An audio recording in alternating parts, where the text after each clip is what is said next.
आज का एक कमेंट है नीतीश गुप्ता जी का, इसमें उनकी क्वेरी है, वो BE6 लेना चाहते हैं, वो भी टूरिंग पर्पस के लिए। वो विलेज में रहते हैं बट अक्सर उनको टूर करना पड़ता है और वो ये जानना चाहते हैं कि एक्चुअली में महिंद्रा ये कह रहा है कि 6 बार चार्जिंग करने के अंदर आपको बैक टू बैक आप चार्ज कर सकते हो DC फास्ट, उसके बाद आपको स्लो चार्जिंग करनी है।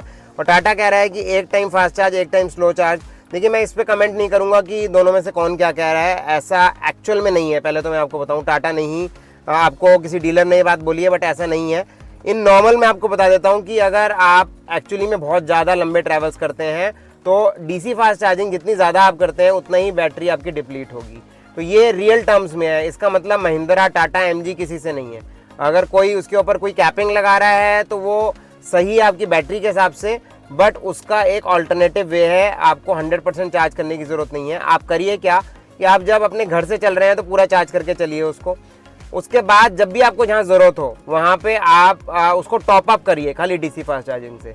ऑब्वियसली आप टूरिंग पे रहते हैं तो रात को कहीं हॉल्ट तो करेंगे ही, कहीं स्टे करेंगे, तो हॉल्ट करने वाली जगहों से पहले से अपना बात करके रखिए। ऐसी जगह पे ही रुकिए जहाँ वो, अगर आपको उनके पास AC फास्ट चार्जर नहीं है तो भी आपका पोर्टेबल चार्जर आपकी गाड़ी में है, एक एक्सटेंशन केबल बनवा लीजिए। एक्सटेंशन केबल बाज़ार में मिलती हैं ऑनलाइन बट वो अच्छी क्वालिटी की नहीं है, उसको आप बनवा लीजिए। मैंने एक वीडियो भी शेयर किया है, उससे आप वो मटेरियल लेकर के किसी भी इलेक्ट्रिशियन से उसको बनवा सकते हैं। तो हमारे चैनल पे आप चाहें तो उसको चेक कर सकते हैं, उसमें सारा क्वालिटी मटेरियल है। और उस चार्जिंग एक्सटेंशन को मैं बहुत बार यूज़ कर सकता हूँ क्योंकि मैं भी काफ़ी ट्रैवल करता रहता हूँ।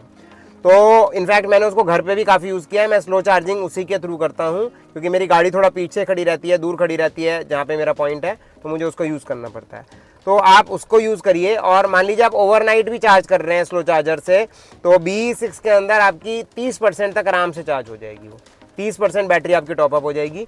तो मान लीजिए आपने 30% टॉपअप की, फिर अगले दिन आपने ट्रैवल किया और आपको फिर DC फास्ट चार्जिंग की ज़रूरत पड़ी, तो आपका जो नेक्स्ट हॉल्ट है वहाँ जाने तक आप जो है उसको जितना भी टॉपअप चाहिए उतना कर लीजिए। 100% भी चाहिए तो कर लीजिए, कोई दिक्कत नहीं है।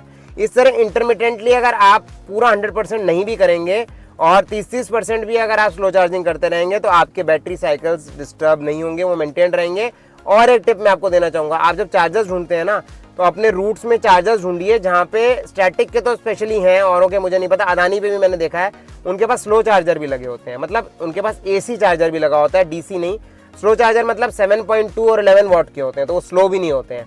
तो उनको भी आप नाइट टाइम पे या बीच में उनसे चार्ज कर सकते हैं। जब आप ऑन वे हैं और आपके पास टाइम नहीं है तब DC फास्ट चार्जर यूज़ करिए।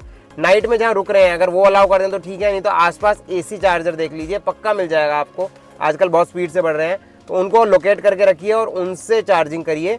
ये एक प्रॉपर सॉल्यूशन है इस चीज़ का। 5 बार 6 बार में मत जाइए, आप इंटरमिटेंट भी करेंगे तो भी आपका काम चल जाएगा। और जब आप घर पे होते हैं, जिस समय पे मान लीजिए आपका छुट्टी हो, आपको टूरिंग नहीं करना, रुके हैं 1-2 दिन, तो आप तब उसको पूरा एग्जॉस्ट करके 10% तक लाके और स्लो चार्जर से उसको 100% चार्ज कर लीजिए। 30-32 घंटे 33 घंटे लग सकते हैं आपको, डिपेंडिंग अगर आपका 79 किलोवाट का बैटरी पैक है तो। बट वो अगेन आपके बैटरी के सेल्स को कैलिब्राइज कर देगा और जो भी नुकसान हुआ है DC फास्ट चार्जिंग से वो आपका नहीं होगा और उनकी हेल्थ मेंटेन रहेगी। आई होप ये सॉल्यूशन सबके लिए काम आएगा।